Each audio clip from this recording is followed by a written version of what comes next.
শুভ দশমীর সকলকে অনেক অনেক ভালোবাসা ও প্রণাম। দেখতে দেখতে পুজো কেটে গেল। আজকে দশমীর দিন বিকালবেলায় এখন 4:10-15 হবে। আমি ছাদে উঠলাম, ভাবলাম হাতে একটু সময় আছে, একটা ছোট্ট ভিডিও করে নিই, বই রিলেটেড, বই নিয়ে। তো আপনাদের পুজো কিরকম কাটলো একটুখানি কমেন্ট সেকশানে জানাবেন। কিরম ঠাকুর দেখলেন, কোথায় কোথায় ঘুরলেন পারলে। আর দেখতে দেখতে চোখের সামনে দিয়ে 4টে দিন কেটে গেল। খুব মজা করলাম, হইচই করলাম, মনটা একটু বিষণ্ণ ভাব।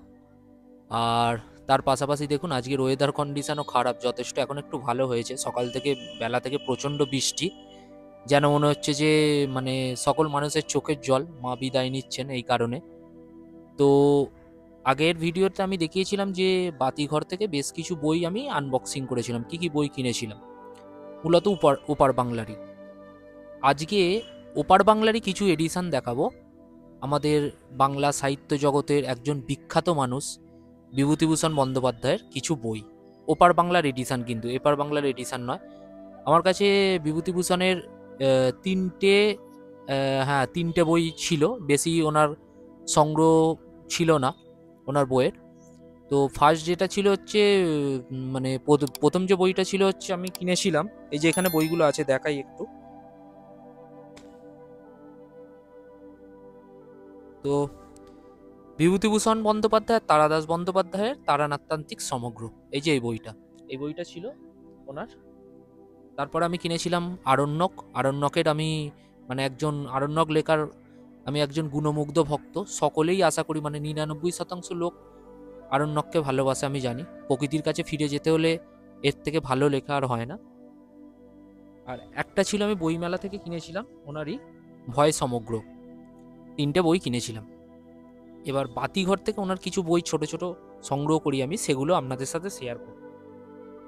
ও ওপার বাংলার এডিশন, বাংলাদেশের এডিশন।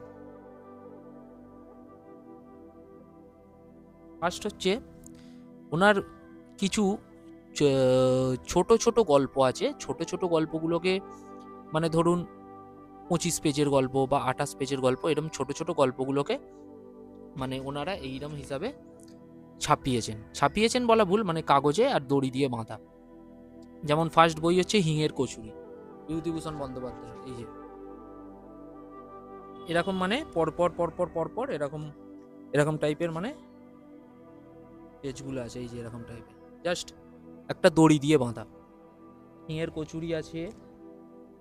নেক্সট হচ্ছে এরকমই একটা বই আছে পুঁই মাছা, বিভূতিভূষণ বন্দ্যোপাধ্যায়ের। এই যে, তো আমি যখন বাতিঘরে গেছিলাম তখন এগুলো আলমারিতে সাজানো ছিল। আমি জিজ্ঞাসা করেছিলাম যে এগুলো কি বই, বলছে এগুলো বিভূতিভূষণ বন্দ্যোপাধ্যায় ছোট গল্পগুলো আমরা কাগজ মানে একসাথে করে পৃষ্ঠাগুলো একসাথে করে দড়ি দিয়ে বেঁধে জাস্ট এ করে দিয়েছি। এগুলোর দাম হচ্ছে 40 টাকা করে এক একটা পিস। চারটের দাম ছিল হচ্ছে ওই 150 টাকা মতো, ঠিক আছে। তারপরের ছিল হচ্ছে অভিশপ্ত, বিভূতিভূষণ বন্দ্যোপাধ্যায়ের।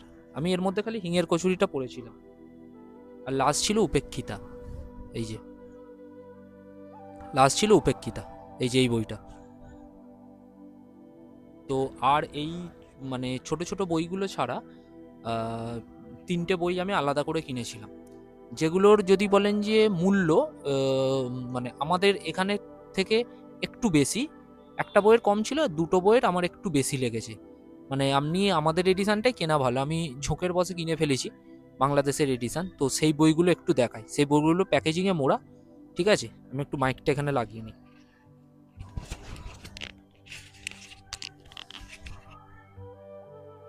তো বইগুলো হচ্ছে এরকম প্যাকেজিংয়ে মোড়া, এই যে প্যাকেটে মোড়া। এই বইটা আমার পড়া হয়ে গেছে।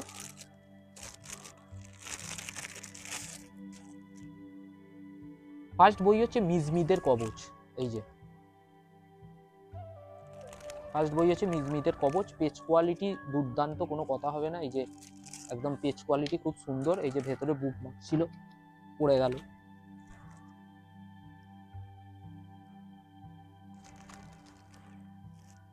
তো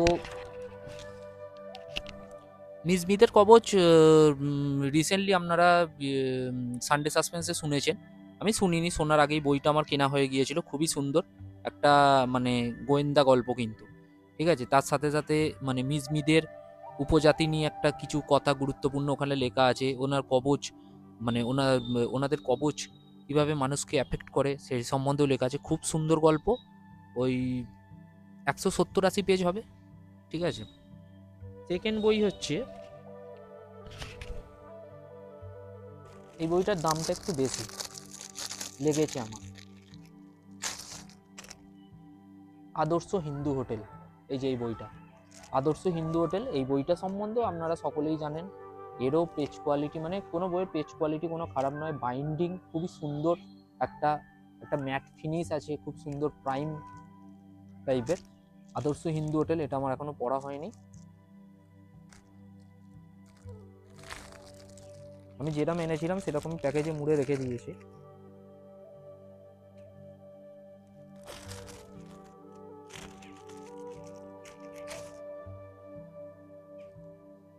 আর লাস্ট বই ছিল হচ্ছে বিভূতিভূষণের লেখা হীরামানিক জলে, একটা অ্যাডভেঞ্চার গল্প, ঠিক আছে। এটাও আমার এখনো পড়া হয়নি। এই যে হীরামানিক জলে, ঠিক আছে। এই কিছু বই, আর তার সাথে বাংলাদেশের কিছু ওই শরীফুল হাসান, সাদাত হোসেনের কিছু কালেকশন করেছিলাম, যেগুলো আগের ভিডিওতে আপনাদের সাথে অলরেডি আমি শেয়ার করেছি। তো আর এখন আমি যে বইটা পড়ছি সেই বইটাও একটু আপনাদেরকে বলে দিই। এখন আমি পড়ছি হচ্ছে সাদাত হোসেনের তোমার জন্য দাঁড়িয়েছিলাম বলে। এটার আমি এই যে এই বইটা, এটার আমি 70 পেজেতে আছি, ওই 220-30 পেজের বই এটা। এটা এখন আমি পড়ছি, রিসেন্টলি এটা পড়ছি। খুবই ভালো গল্প, খুব সুন্দর গল্প। এবং এই বইটাতে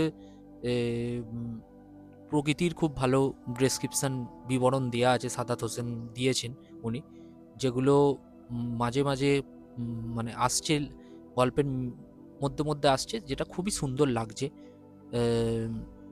তো আজকের এই বইগুলো আপনাদের সাথে শেয়ার করলাম, কি কি বই পড়ছি, আর কি বই কিনেছিলাম, সমস্তটা ডিটেলস আমি শেয়ার করলাম। আর নেক্সট ভিডিওতে আবার খুব তাড়াতাড়ি আপনাদের সাথে দেখা হবে আমার। আর কারা কারা কি বই পড়ছেন এখন কমেন্ট সেকশানে জানাতে পারেন, আমাকে বইয়ের রেকমেন্ডেশনও দিতে পারেন যে এই বইটা পড়লে খুব ভালো হবে, এই বইটার গল্পটা খুবই ভালো, রেকমেন্ডেশনও এরকম দিতে পারেন। আর ভিডিওটা একটা লাইক, কমেন্ট, শেয়ার করতে ভুলবেন না। আর চ্যানেলটা সাবস্ক্রাইব না করা থাকলে অবশ্যই সাবস্ক্রাইব করে দেবেন এবং পাশের বেল আইকনটাকে ক্লিক করে দেবেন। আর ওয়েদার এনজয় করছি, ভিডিও বানাচ্ছি, আর সঙ্গে পুজোর লাস্ট দিনের তো একটা মজা, উত্তেজনা, সঙ্গে একটু খারাপ লাগা চলছেই। তো এইসব মিলেমিশেই আমাদের পুজো। তো আপনারা সকলে সুস্থ থাকবেন, ভালো থাকবেন। নেক্সট ভিডিওতে খুব তাড়াতাড়ি দেখা হচ্ছে, ততক্ষণের জন্য টাটা।